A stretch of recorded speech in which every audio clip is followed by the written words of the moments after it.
Hello everyone, welcome back to my channel.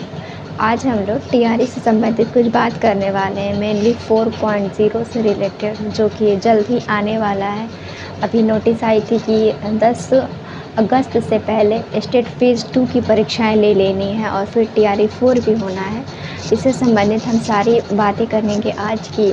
जो भी TRE के एग्ज़ाम हो रहे हैं या टीआरई 1, 2, 3 अब 4 आने वाला है, इसका सिलेबस क्या है, पैटर्न क्या है, कौन कौन से सब्जेक्ट्स होते हैं और कैसे इसको फ्री में विदाउट कास्ट हम लोग पढ़ सकते हैं। ये सारे टॉपिक पे आज हम लोग बात करेंगे बहुत इजी वे में, बिना लोड लिए हुए। तो चलिए स्टार्ट करते हैं।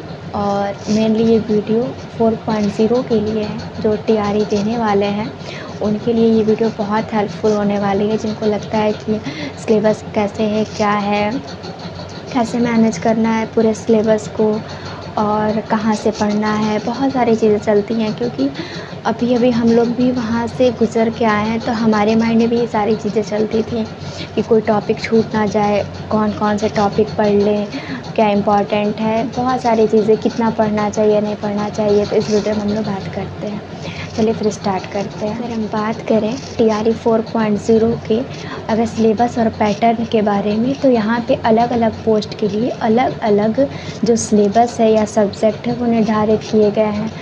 यहाँ पे जो मेनली होता है वो 4 पोस्ट होता है। एक प्राइमरी यानी 1 to 5 के लिए, और फिर 6 to 8 यानी जूनियर, और टीजीटी यानी 9th और 11th-12th यानी उसको पीजीटी बोलते हैं। तो ओवरऑल ये 4 पोस्ट के लिए वैकेंसी निकलती है और यहाँ पे सभी लोग अपने अपने अकॉर्डिंग अप्लाई करते हैं। जो जिसके एलिजिबल होते हैं उसके लिए अप्लाई करते हैं। सबकी एक एलिजिबिलिटी क्राइटेरिया है। कोई सीटेट देता है, कोई स्टेट पेपर 1 देता है, कोई स्टेट पेपर 2 देता है। सीटेट में भी 2 पेपर होते हैं, पेपर 1 और पेपर 2। जो सीटेट पेपर 1 क्वालिफाई करता है तो प्राइमरी के लिए एलिजिबल होता है। सीटेट पेपर 2 जो है वो जूनियर के लिए, और वैसे ही स्टेट पेपर 1 जो होता है वो टीजीटी के लिए, और जो स्टेट पेपर 2 होता है वो पीजीटी के लिए होता है। अब अगर सिलेबस की बात करें तो अगर प्राइमरी की बात करें तो उसका सिलेबस और पैटर्न अलग है, और जूनियर का अलग यानी 6 to 8, और टीजीटी पीजीटी का अलग होता है। तो अगर हम कोई एक लेकर बात करते हैं, जैसे मेरा सिलेक्शन टीजीटी पोस्ट पर हुआ है 9th-10th के लिए साइंस सब्जेक्ट से। तो वहाँ पे क्या होता था कि जो पूरा सिलेबस है तो वो 120 नंबर के आते हैं, और क्वालिफाइंग मार्क्स जो होते हैं वो 30 नंबर दिए जाते हैं। क्वालिफाइंग सब्जेक्ट जो होते हैं वो 30 नंबर के होते हैं, यानी टोटल 150 क्वेश्चन होते हैं। 150 मिनट भी होते हैं और 150 नंबर भी होते हैं। तो अगर हम लोग बात करें किसी एक पोस्ट को लेकर बात करते हैं, फॉर एग्ज़ाम्पल टीजीटी यानी 9th-10th, मैं अपना बता रही हूँ, मेरा साइंस सब्जेक्ट था उसके अकॉर्डिंग। तो वहाँ पे सबसे पहले आपको क्वेश्चन में स्टार्टिंग होगा क्वेश्चन नंबर 1 से। तो क्वेश्चन नंबर 1 से लेकर क्वेश्चन नंबर 30 तक आपको क्वालिफाइंग वो सब्जेक्ट है, वहाँ पे आपको क्वालिफाई करना है, और उसके लिए 9% चाहिए, यानी 30 का 9% 9 नंबर होते हैं।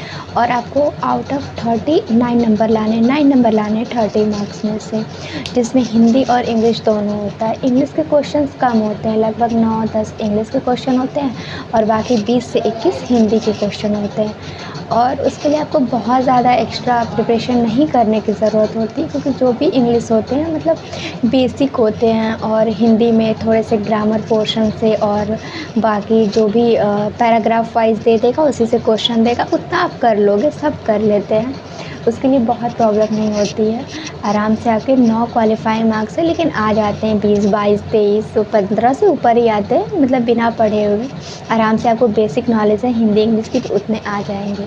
तो ये तो क्वालिफाइंग मार्क्स हो गए 30 नंबर के, जो कि आपके मेन मेरिट में ये नंबर नहीं जुड़ने हैं। ये सिर्फ एक क्राइटेरिया है कि अगर आपका 30 में से 9 नंबर आ जाता है तो ही आपका आगे का जो 120 नंबर का पेपर है वो चेक होगा, क्वेश्चन जो होंगे वो चेक होंगे। तो 150 में से 30 नंबर अगर हम लोग अलग कर दें तो बचा 120 नंबर, जिसमें हमारा पूरा फोकस होता है इस क्वेश्चन को, क्योंकि यही इसी से मेरिट बनती है, सारे कट ऑफ वगैरह इसी से बनते हैं। तो अगर 120 नंबर की बात करें तो हाँ, याद रखिएगा हम लोग टीजीटी पोस्ट की बात कर रहे हैं, यानी 9th-10th के लिए।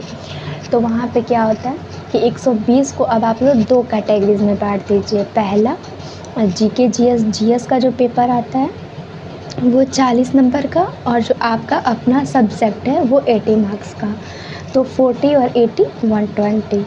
और सॉरी अब जो 40 मार्क्स का जीएस का पेपर है उसमें सारे क्वेश्चन होते हैं, GK, current affair, maths, reasoning, science के भी क्वेश्चन होते हैं। तो सारे क्वेश्चन एक साथ मिलाकर वो 40 नंबर के आते हैं। और बाकी जो आपका सब्जेक्ट है वो 80 नंबर का आता है। जैसे कि मेरा साइंस था तो साइंस के 80 नंबर के क्वेश्चन आएंगे, लेकिन साइंस के भी 3 पार्ट होते हैं, फिजिक्स, केमिस्ट्री और बायोलॉजी।